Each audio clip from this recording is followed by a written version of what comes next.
Êtes-vous prêt pour la formation pratique sur le nouveau Code général des impôts? Ce 29 janvier, à HECM Jéricho, thème les impôts en entités, ONG, écoles, banques, sociétés de transit, assurances, voyages et sociétés de pétrole.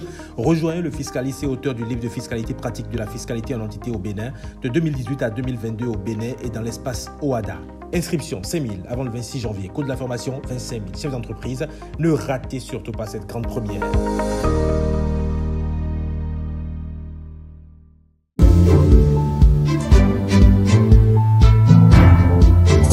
Bonjour et bienvenue dans cette émission diagonale de 2023. Nous sommes le 23 mai, jour d'investiture du second mandat de...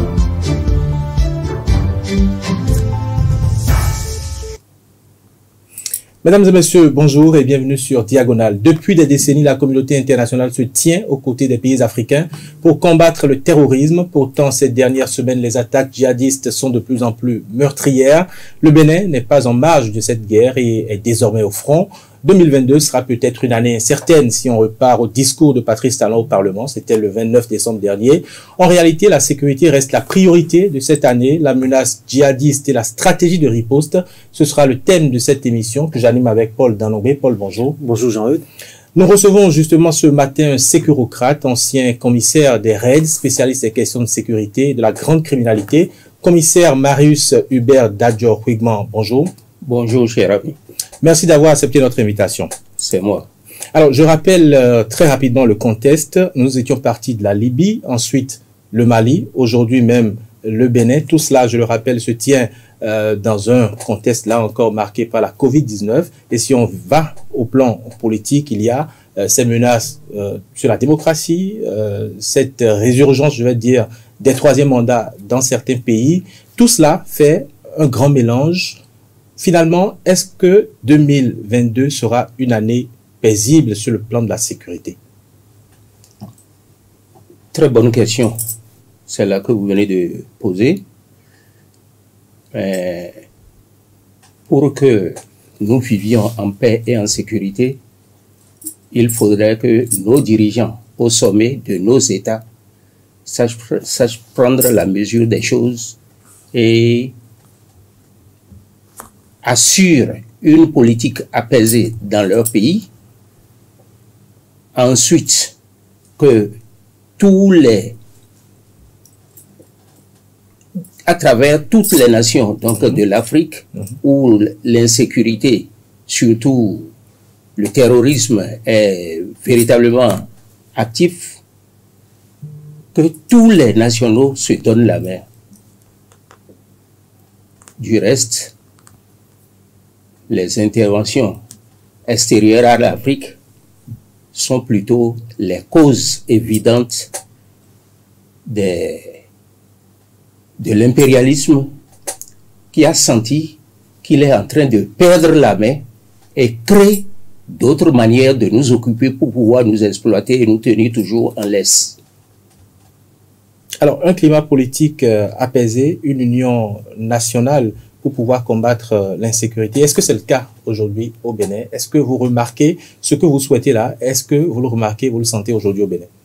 Je ne voudrais pas me dépêcher de dire que c'est oui ou non, dans la mesure où la première personnalité de ce pays, je veux nommer le président de la République, lui-même a promis que cette année sera l'année de la lutte contre l'insécurité. Je suis sûr qu'il a déjà pris la mesure des choses et qu'il sait personnellement et avec son entourage qu'on ne peut pas faire la paix, c'est-à-dire en créant des mécontents. Alors finalement, aujourd'hui, c'est la question que tout le monde se pose. Je vais vous poser aussi la question comme ça. Pourquoi est-ce que nous sommes face aujourd'hui à une montée du terrorisme dans notre pays, sinon je vais dire au nord du Bénin? Bon, en fait, il n'y a pas de montée de terrorisme. Et sans être indiscret, je peux me risquer de dire que le contexte, bien l'environnement international, en tout cas celui de la sous-région, a déjà amené les responsables à commencer par prendre des mesures pour éviter la pénétration de notre pays par les terroristes que nous appelons les djihadistes. Bon, en fait, il faut éviter de confondre terrorisme et djihadisme, parce que le djihadiste est un terroriste, mais le terrorisme n'est pas nécessairement djihadiste. Le djihadisme, c'est le terrorisme appliqué à une religion, à des juges, enfin je dirais des extrémistes d'une certaine religion que je ne vais pas stigmatiser ici, parce que nous sommes là pour participer à la quiétude et à la paix. Il ne faut pas qu'on dise des choses qui révoltent encore d'autres, qui prennent leur marque aux côtés des mécréants. Très bien. Vous avez indiqué tout à l'heure que le Bénin n'est pas forcément déjà dans le terrorisme pratique. Mais quels sont les facteurs qui favorisent l'insécurité que nous avons commencé à noter depuis déjà plusieurs semaines, pour ne pas dire plusieurs mois? Question intéressante aussi. Comme je vous ai dit, je n'avais pas épuisé le fond de mes idées tout à l'heure. Ce n'est pas à cause de vous. Mais, donc, comme je le disais, les autorités avaient certainement pris des mesures pour contrer l'entrée sur notre territoire des terroristes qui venaient du nord du Bénin, qui avançaient du nord du Bénin et pouvaient avoir la volonté de descendre du nord, de pénétrer le nord du Bénin et d'avancer vers le sud. Ceux-là, c'est des djihadistes. Sinon, il y a toujours eu du terrorisme au Bénin. Toujours, depuis très très longtemps, moi je peux le dire, c'est-à-dire, il y a des coins que nous savons qui sont localisés être des zones essentiellement criminogènes. Par exemple, là où il y a beaucoup de peuls, ou bien, qu'il vous souvienne, il y a un monsieur très connu, même par la presse, qui faisait les grognes, qui avait une grosse voix, à la limite, qui imitait celle d'un président d'il y a quelque temps. Les gens sont descendus, ils ont voulu lui trancher la bosse. Absolument. Absolument. Mais ceux-là sont arrivés de Zanirando. Pas de Zanirando, précisément d'un arrondissement Banamé. Mais ceux-là, on devait c'était des terroristes, c'est ça? C'est comme ça qu'on doit les appeler? C'est des terroristes, sinon tu ne peux pas. L'action même est terroriste. Ôter la vie à un individu d'une façon crapuleuse, et sans raison apparente, et même s'il y en avait un, n'ont pas le devoir d'aller surprendre quelqu'un, de lui ôter la vie de cette façon. Si vous aviez cette information, certainement c'est que les autorités sécuritaires l'avaient également. Mais quelle a été la réaction, quel a été le comportement des autorités sécuritaires face à ce terrorisme qu'on a noté déjà très tôt? Je veux vous prier de me rappeler cet aspect de la chose pour que je puisse ma pensée. En réalité, donc, je le disais avant, les autorités ont pris des mesures pour empêcher l'entrée sur notre territoire des djihadistes. Je crois savoir qu'ils ont déployé des forces vers les régions ou des pays, enfin vers les pays dans lesquels ils opèrent déjà. Et qu'il vous souvenez, il y a 2 ou 3 mois, le Togo, le Niger, le Burkina Faso et la Côte d'Ivoire, les armées de ces pays s'étaient mises ensemble pour faire un ratissage, pour faire fuir les djihadistes. Ce faisant, les djihadistes certainement ont voulu reculer pour se retrouver en territoire, en zone sûre pour eux. Or, voici que nos forces étaient déjà dans la région. Ils se sont rencontrés. Et là, dès qu'ils ont tiré sur les nôtres, il y a eu une prompte réaction. Il y a eu des morts de part et d'autre. Or, ça dit, vous-même, vous le savez, comme le dirait l'Ivoirien, pour les djihadistes, ça ne reste pas à l'étranger. Si vous tuez quelqu'un de chez eux, ils essaient de vous en tuer 4. Alors, ils sont revenus à la charge. C'est ça qui explique, c'est même pas une résilience, la répétition dans le temps. Donc, c'est des représailles. Oui, oui, est-ce que vous voyez? C'est des représailles. Maintenant, moi, je pense qu'on pourrait faire confiance aux autorités en charge de la sécurité. C'est ma propre analyse, hein, en charge de la sécurité et les aider à mieux peaufiner la stratégie déjà en cours pour faire fuir même notre territoire national. Parce que au Mali, si les informations que nous recevons aujourd'hui sont vérifiées, c'est que par une certaine stratégie, ils ont déjà libéré des djihadistes, oui, le maximum du territoire qu'ils occupaient avant. Oui, c'est bien vrai de voir la chose sous cet angle, mais quand vous parlez de représailles, on en tue un, ils en tuent 4 ou 3 chez nous. Quand vous parlez de représailles, oui, est-ce que cette guerre prendra fin un jour? Parce que depuis les attaques du World Trade Center, par exemple, il y a eu beaucoup de dispositions qui ont été prises, surtout au niveau des grandes puissances, au niveau des États-Unis, de la France également. Mais malgré tout cela, même quand on prend le cas du Mali que vous évoquiez tantôt, on sait que la lutte contre le terrorisme a commencé au Mali dans les années 2008-2009. Ça fait bientôt 9 ans ou un peu moins de 10 ans. Mais depuis, les groupes terroristes deviennent de plus en plus forts. Comment fait-on? Non.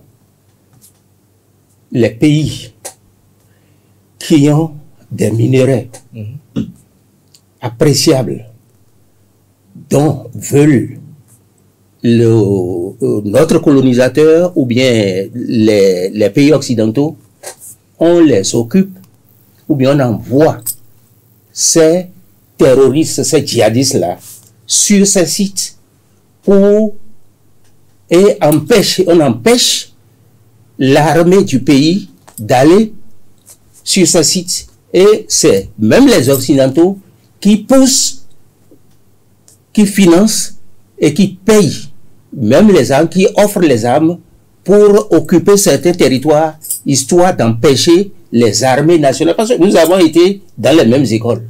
Mais on constate que ceux qui nous ont enseigné, ils ne permettent pas, par exemple, au Burkina Faso, au Mali, au Niger, tout ça, d'appliquer ça. Je vais laisser Paul réagir, mais est-ce que vous n'êtes pas un peu dans la théorie du complot en pensant que, ou en disant, en affirmant sur ce plateau, que c'est l'Occident qui finance le terrorisme en Afrique, comme beaucoup de personnes ont eu à le dire déjà avant vous? Non. C'est-à-dire, il y a des choses qu'on sait, qui ont été vérifiées, qui ont été approuvées. Je ne dirais pas, il faut quelqu'un de compétent pour approuver. Mais, c'est-à-dire, on a vu, par exemple, au Mali, des images de militaires en train de stocker des lingots d'or. Les populations se sont révoltées, mais avec le régime qui était là, c'est-à-dire, il n'y a pas eu de suite. Est-ce que vous voyez? Et aujourd'hui, on apprend. Parce que, en fait, on commence par apprendre, c'est lorsqu'on recoupe que ça devient des renseignements, des informations sûres. On apprend que, avec le départ des Français, que la naïveté, on a beau être grand, on commet des erreurs, les Français qui ont décidé de partir et unilatéralement, les autorités donc de ce pays ont décidé alors de recourir à d'autres compétences pour les aider. Ça les a révoltés aussi. Pourquoi? C'est votre maison. On vous aidait à garder ça. On a dit qu'on vous aide à garder ça. Vous voulez partir, vous dites que vous allez prendre une société de gardiennage. On dit, mais pourquoi? Que si c'est pas une police nationale sur laquelle ils ont la main, que c'est si, c'est ça, ainsi de suite. Mais je ne vous arrête pas, mais c'est parce qu'il y avait des accords militaires entre ces deux pays. Mais les accords sont en train d'être dénoncés aujourd'hui. Parce que, comment vous imaginez que, et ça c'est vrai, puisque les Français eux-mêmes en ont parlé aujourd'hui, comment vous imaginez que lorsque les Maliens, par exemple, expriment le désir, ou bien ils sentent qu'ils doivent aller vérifier ou aller combattre le djihadisme, on dit non, là c'est notre domaine, vous n'y venez pas. Ils sont en territoire conquis, ils sont venus pour appuyer les autorités du pays et leur interdisent d'aller sur une partie de leur territoire.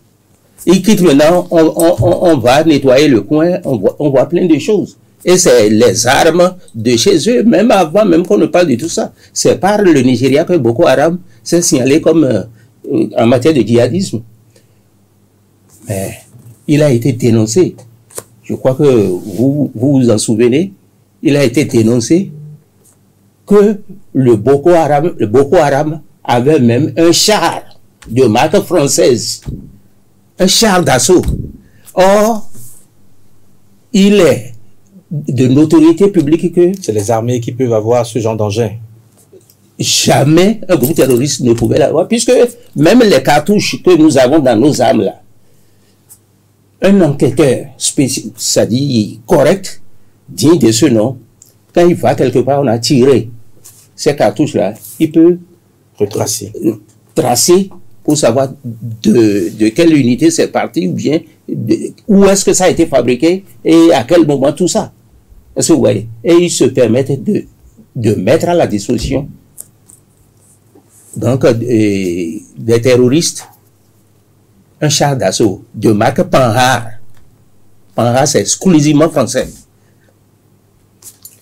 Ça peut vous, ce que j'ai dit là, confirme ce qui se passe au Mali. Au Mali et ailleurs. Vous avez évoqué le cas du Mali, mais nous allons revenir au Bénin. Le nord du pays fait depuis plusieurs semaines déjà le théâtre d'attaques terroristes. Comment peut-on apprécier aujourd'hui le niveau de la menace? Est-ce que le Bénin est déjà en zone rouge, si je peux le dire ainsi, comme le Burkina, le Mali et les autres pays du Sahel? On ne devrait jamais surprendre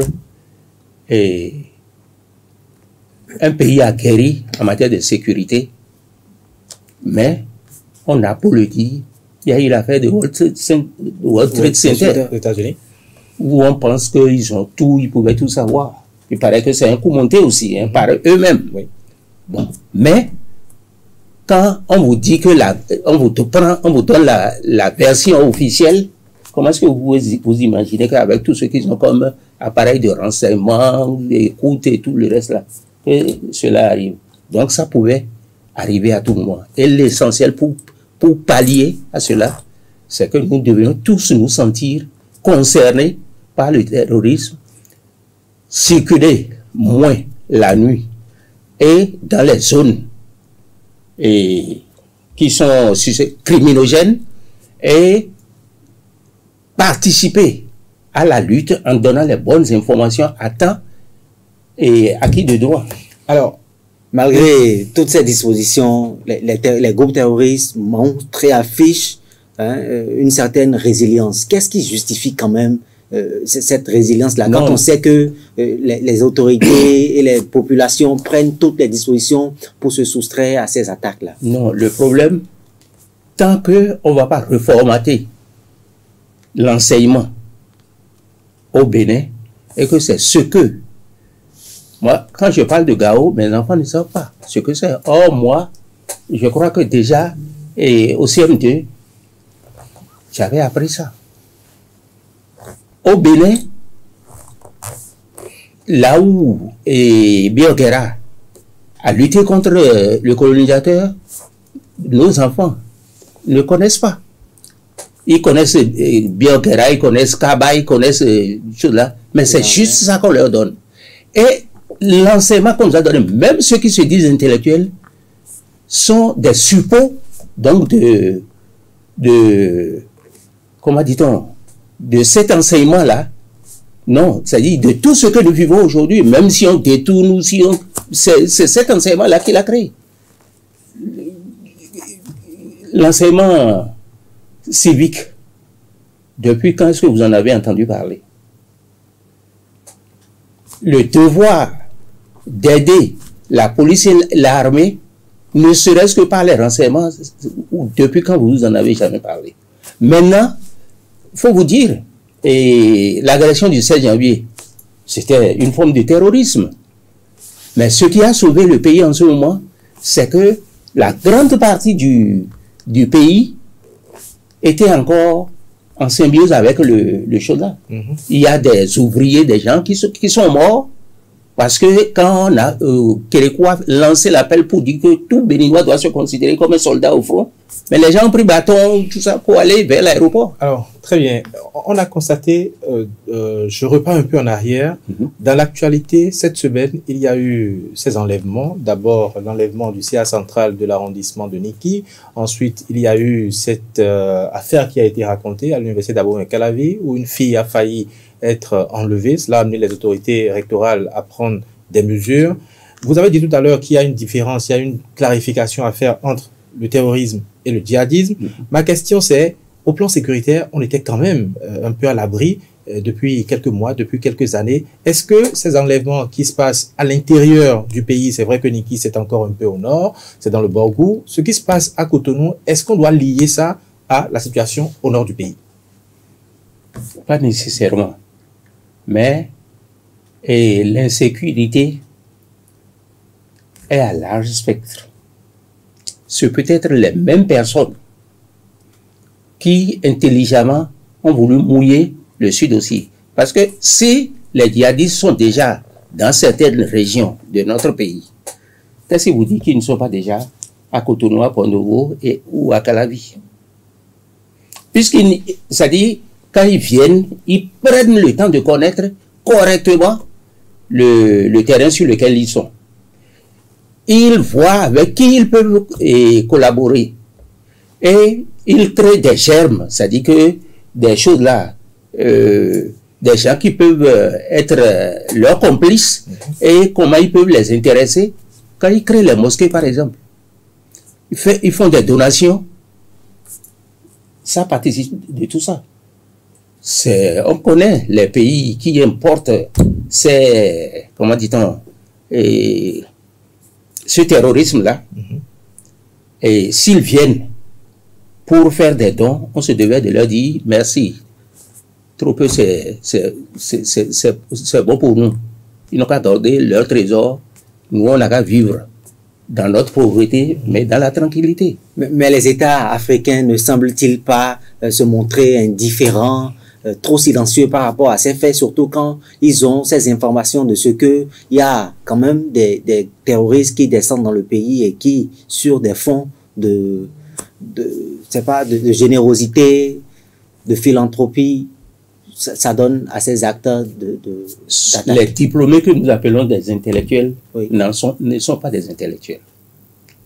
Parce que c'est celui qui, après, avec son diplôme, peut produire quelque chose de bon pour son pays, qui fait travailler ses ménages, qu'on peut appeler intellectuels.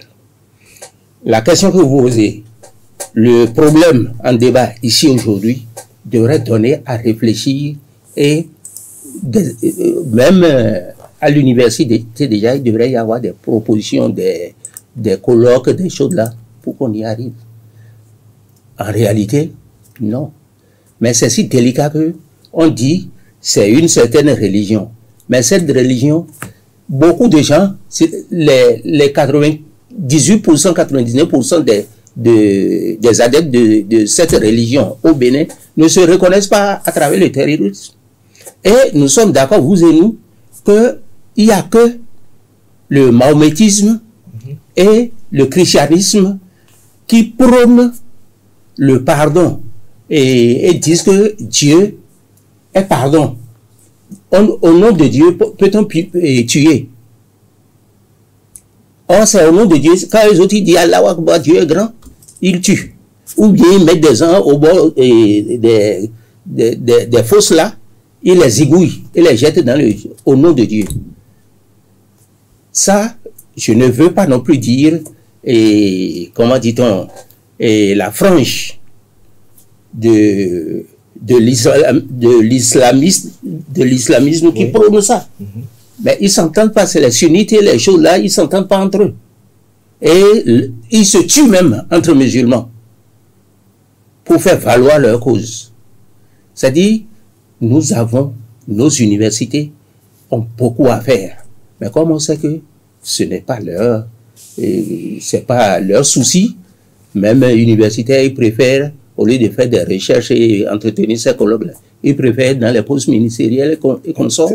Très bien. Commissaire Marius Hubert Dadjo, nous sommes pratiquement à la fin de cette émission. On va parler de la stratégie militaire à présent, la stratégie militaire adoptée par le Bénin, mais également par beaucoup d'autres pays africains. Je suis remonté tout à l'heure à 2009 pour vous rappeler la présence des Français au Mali qui partent aujourd'hui, mais on remarque qu'il y a toujours des groupes terroristes au Mali qui sont même de plus en plus forts. Il y a ce débordement vers le Bénin. Est-ce qu'on doit dire que la stratégie militaire a échoué? En tout cas, celle qui a été utilisée jusqu'à avant-hier en Afrique en général et au Mali en particulier, ce qui déteint aujourd'hui sur le Bénin, cette politique-là a échoué. Que faut-il faire pour y remédier? Non, c'est-à-dire, c'est simple. Réfléchissez. Avant le départ des Français de certaines zones au Mali, la peur était le lot quotidien des Maliens. Juste dans Bamako, moi j'ai logé dans un hôtel de 5 étoiles. J'ai quitté là, commissaire au match, bien sûr, j'ai quitté, 12 heures après, il y a eu même une attaque, ils ont tué des gens. Moi, la chambre que j'ai occupée avait fait l'objet donc de choses là. Donc, en fait, je vous l'ai dit en début d'émission, c'est les Occidentaux qui créent la situation. Et tant que on va vouloir pratiquer les thérapies que eux autres, ils pensent qu'ils mettent à notre disposition, ça n'ira pas. D'abord, pour gérer la chose sécuritaire, il faut être un peu sociologue. Ce qui se passe au nord, si les gens ne peuvent pas l'appliquer automatiquement au Bénin, non, je dis dans le sud, c'est parce que le sud est à majorité. C'est ça. Il y a beaucoup plus de population installée. Et puis mieux, c'est-à-dire la majorité est chrétienne ou animiste. Elle ne croit pas au Allah qui a dit. On peut les convertir en mahométisme, mais être des fanatiques pour donner dans ce panneau-là, c'est pas évident. Mais maintenant, la forme qui peut être observée ici, c'est que pour se venger ou bien pour nous faire mal, il organise des trucs de masse, il tire un peu à l'aveuglette pour tuer des innocents. Est-ce que vous voyez? Commissaire Hubert Dadjo, vous êtes sécurocrate. S'il vous était donné de faire des recommandations aux autorités sécuritaires béninoises, que leur diriez-vous très concrètement? C'est de ne pas se décourager et d'être plus regardant sur la sécurité. Parce que policier, même le simple policier, le jour où il sort de l'école et qu'il devient policier, parce qu'à l'école il ne l'est pas encore, et qu'il prête serment, c'est pour garantir la paix et la sécurité. Sans la paix, tu n'as pas la sécurité. Est-ce que vous voyez? Donc, il faut nécessairement garantir la paix avant d'avoir la sécurité. Ma dernière question, commissaire Hubert Dadjo, on a constaté aujourd'hui que la plupart des groupes terroristes ne sont plus vraiment actifs au Moyen-Orient, en Occident. Quand je parlais par exemple de l'État islamique qui a été démantelé en Syrie avec la forte implication de la Russie et de certaines puissances contre justement une autre partie également des grandes puissances. Quand on regarde un peu ça, est-ce que l'Afrique aujourd'hui, qui est pratiquement en train de devenir le théâtre ou le dernier bastion du terrorisme, parce que au-delà de l'Afrique de l'Ouest, il y a également une forte présence de groupes terroristes, même au Congo actuellement, il y a une présence de groupes terroristes au Mozambique, un peu partout, même en Ouganda, même en Centrafrique. Est-ce que l'Afrique peut véritablement arriver à combattre le terrorisme et est-ce que nous pouvons nous en tirer? C'est sûr et certain. Mais avant tout ça, il faudrait que les renseignements et les moyens et les hommes qu'il faut soient mis à contribution. Tous les policiers ne sont pas des policiers. Il y en a qui fuient devant les choses là. D'autres peuvent fuir, aller se cacher pour riposter.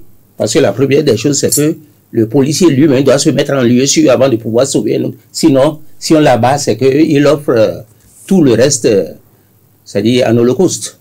Est-ce que vous voyez? Bon. Donc, ce que je dis, l'observation indique et montre clairement que même les régions dont on parle, c'est qu'il y a quelque chose qui intéresse les Occidentaux, et ils savent que c'est seulement en créant l'insécurité. Prenez le cas de l'assassinat de Kadhafi et la suite. Est-ce que vous voyez? Prenez, je ne veux pas trop insister là-dessus, mais en Côte d'Ivoire, quel intérêt la France n'avait pas à faire sauter Gbagbo pour mettre quelqu'un dont la nationalité était douteuse. À partir de ce moment, qu'il leur doit cette place-là, juteuse, où il peut pomper ce qu'il veut comme il veut, vous comprenez que si on lui dit va à gauche, il va à gauche, va à droite, il va à droite, non pas comme l'autre l'a dit, mais c'est même plus fort que ça. Est-ce que vous voyez? Je crois savoir que la région qui est le théâtre donc de l'insécurité aujourd'hui, ici chez nous maintenant, regorge de minerais d'or qu'on n'a jamais exploité véritablement. Donc on peut dire également, simplement, pas un principe de vase communicant, que la Russie également veut sa part. Non, la Russie a été sollicitée. D'après les informations qu'on a. D'abord, le Premier ministre malien lui-même l'a dit. Mais si ce n'est pas vous-même, vous croyez que c'est pour nos beaux yeux qu'ils vont faire chose là? Même que les Russes eux-mêmes vont venir? Non, mais eux autres, ils ont une idéologie qui s'explique. Et si vous avez jamais fait, comment dirais-je, cette science-là, vous comprendrez que le capitaliste ne vit que des richesses des autres. Et ils veulent être au-dessus de tout. Or, la Russie, qu'on le veuille ou non, a toujours, quand on dit révolutionnaire, c'est que les autres, ils veulent une émancipation des peuples qui est beaucoup plus à visage humain. Est-ce que vous voyez? Est-ce à dire que vous partagez aujourd'hui ce qui se passe aujourd'hui au Mali? Non, moi, je n'ai la lutte que mène notamment le colonel Assimi Goïta qui dirige la... Il faut prier pour que les Français ne le tuent pas. Puisque je crois savoir qu'ils font tuer le plaisir pour avoir le temps de lui faire quelque chose. De le nettoyer par le vide. Ou bien de remettre en cause le régime qui est là. Sinon que vous pensez qu'il mène une lutte qui profite au peuple malien? C'est pas moi qui le dis. Vous avez vu comment les manifestations sur les vidéos là, vous avez vu les manifestations et même les télévisions françaises ont fait écho de ça, mais ça fait froid dans le dos. Celui qu'on décrit comme ça, son régime, comment est-ce que vous avez vu le monde qui l'a soutenu, et c'est pas seulement dans la capitale. Très bien, nous sommes pratiquement à la fin de cette émission. On va vous demander de conclure cet entretien, commissaire Hubert Dadjo. Non, je crois que on a beau parler du Mali, de tout, c'est notre terroir qui nous intéresse. Il nous faut faire confiance d'abord à nos autorités et aux autorités maintenant de penser que c'est en nous octroyant la quiétude, la paix, que on peut agir, on peut les soutenir véritablement, et que des gens, tout le peuple participe véritablement et à atteindre ce but de paix. Or, sans la sécurité, il n'y a aucun développement. C'est la première nécessité pour impulser tout développement. C'est pour ça d'ailleurs que le chef de l'État a certainement dit que cette année, que ce sera l'année de la lutte contre l'insécurité. Très bien, merci beaucoup, merci chers téléspectateurs de nous avoir suivis, merci à vous. Je rappelle que pour cette émission Diagonale, nous avons parlé de la lutte contre le terrorisme. Notre invité, c'était le commissaire Hubert Marius Dadjo Huigbon. Il est ancien commissaire des raids et spécialiste des questions de sécurité. Paul Dalongo, merci. Merci, merci et à dimanche prochain.